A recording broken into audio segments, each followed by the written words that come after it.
देवघर की पवित्र भूमि पर विराजमान इस धरती के चलते फिरते देवता जगत पूज गुरुदेव को मेरा कोटिशा नमोस्तु नमोस्तु नमोस्तु।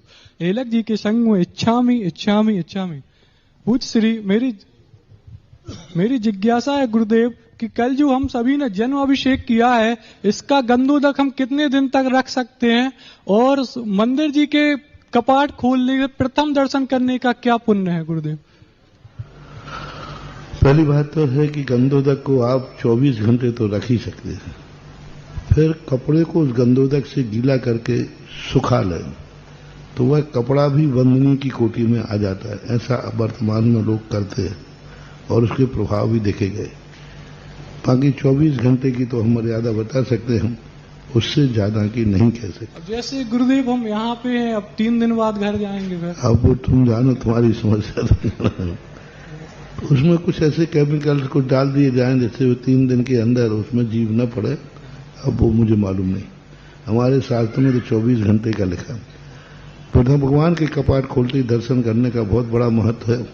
प्रथम दर्शन सची करती है तो उसका महत्व देख लो और इसी से अंदाज लगा लो कि प्रथम दर्शन का क्या महत्व। एक बहुत बड़ी बात अभी, अब मान लो 100-125 मूर्तियां, उस समय 500 मूर्तियां बैठानी गई थी।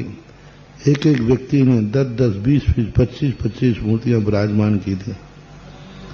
आज से 30 साल पहले का युग अलग था। 90 बन गया ना, 91 का युग अलग था उस समय। तो अब आज भी 100 मूर्तियां लगभग हैं। अब इन 100 मूर्तियों को कौन विराजमान करेगा? मैं प्रतिष्ठित तो कर दूंगा, लेकिन विराजमान कौन करेगा? बिना विराजमान, देखो महाराज वो तो अपने आप उच्चासन पर बैठ जाएंगे, भगवान नहीं बैठे। आपके चौकी में हम जाएं और आप उच्चासन पर नहीं बैठ गए ना, और चौकी तो पड़ी है, महाराज बैठ जाओ ना। चौकी पड़ी है तब भी हम उच्चासन पर से नहीं बैठेंगे जब तक आप कहोगे नहीं। आपको नवदा भक्ति में आया, बोलो मुझ से, हे महाराज उच्चासन दिला दिए। तो ऐसी स्थिति में, तो ऐसी स्थिति के लिए हम कौन इन मूर्तियों को विराजमान करेगा? और ये विराजमान परसों, परसों केवल या मुख कल्याण के दिन, जिस दिन भी होगा अभी भैया से पूछिए, तो विराजमान करेगा वह। अब विराजमान तो कौन करना है, क्योंकि उच्चासन इनको देना है। अभी किसी ने इनको आसन नहीं दिया। ये तो जमीन में पड़ी हुई थी, यहाँ सब में बिखरी हुई थी। यहाँ झाड़ियों के बीच में इसमें से मैंने मूर्तियां निकाली हैं। झाड़ झंकार है। एक मूर्ति वहां खड़गासन थी, प्रतिदिन मैं जाता था, उसी दिन में वहां प्रतिदिन जितने बार लघु शंकर मेरे पैर रुक जाते थे। 10 सेकंड, 5 सेकंड, 1 मिनट, 2 मिनट को मैं रुकता था नियम से। करीबन 8 दिन तक ये क्रम चला। मैंने कहा कि क्या बात है, मूर्ति मुझे रोकती क्यों है? इतनी सारी मूर्तियां बड़ी लेकिन कुछ नहीं। और मूर्ति कम से कम 4 से 5 फुट मिट्टी में दबी थी, और हम ये छोड़ देते थे कि मूर्ति खंडित है तो टिकी हुई रखी है। एक दिन मेरे मन में आया कि मूर्ति बार बार मुझे रोक रही है। दिन में 10 बार निकले, 10 बार रोकती थी। पर एक दिन मैंने बच्चों से कहा कि इस मूर्ति को थोड़ा मिट्टी निकालो। बोले महाराज जी खंडित होगी। बच्चे खोदते गए, खोदते गए, खोदते गए। 5 फुट तक खोदने के बाद 18 फुट की मूर्ति निकली। 17-18 बिल्कुल साबुत मूर्ति थी, कहीं खंडित नहीं थी।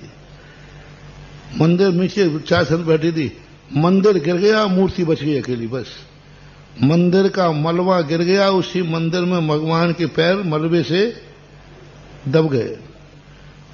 और वो पूरा गर्भालय था। वो मूर्ति अभी पुराना 17 नंबर मंदिर है, अभी पता नहीं नंबर। सामने शांति कुंथनाथ भगवान है, प्रवेश करती कुंथनाथ भगवान की मूर्ति थी। वो बहुत बड़ी मूर्ति है। इन ऐसी ऐसी मूर्तियां निकाली हैं झाड़ियों में से, परकोटे में से, बाहर से निकाल। कैसी बड़ी मुश्किल से, ना जाने कितने वर्षों तक उन्होंने धूल में अपना जीवन व्यतीत किया है।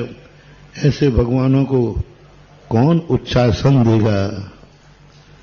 तो मेरा भाव है कि 100 मूर्तियां हैं तो 100 लोग उच्चासन देने वाले आ जाएं और ऐसे लोग मिल जाएं कि 100 मूर्तियों के, नई मूर्तियों के तो खूब दातार मिलते, उच्चासन देते, इन मूर्तियों को जो आज वेंटिलेशन से बाहर आ रहे हैं, 30 साल के बाद तो ऑपरेशन भी अस्पताल में भर्ती है और स्वस्थ थे, अब इनको उच्चासन कौन देगा? तो 2 दिन बाद, हाँ, अब आप लगा लो 30 साल पहले 3100 में उच्चासन दिया था, तो अब मुझे पता नहीं महंगाई भत्ता कितना बढ़ गया। कई गुना उस समय डॉक्टर बाहुबली थे और वो पवैया, वो पवैया करके थे, उनके साथ हुकुमचंद जी पवैया, हुकुमचंद जी पवैया ये लगाते रहते थे हिसाब, इतने का। अब आप ईमान 30 साल में कितना बढ़ जाना चाहिए ईमानदारी से। बड़ी मूर्ति 5100 में थी और छोटी 3100 की थी, ऐसा कुछ था। अब लगा करके उच्चासन के लिए तैयार। राशि मैं नहीं बोलूंगा, मैंने तो पुराना हिसाब बता दिया, नया आप लोग देखिए महानुभाव, हम सभी के समक्ष बहुत बड़ा सौभाग्य, ऐसे देवोदय तीर्थ क्षेत्र देवगढ़ पर प्राचीन मूर्तियों को विराजमान करने का सौभाग्य। देखिए जब पंचकल्याण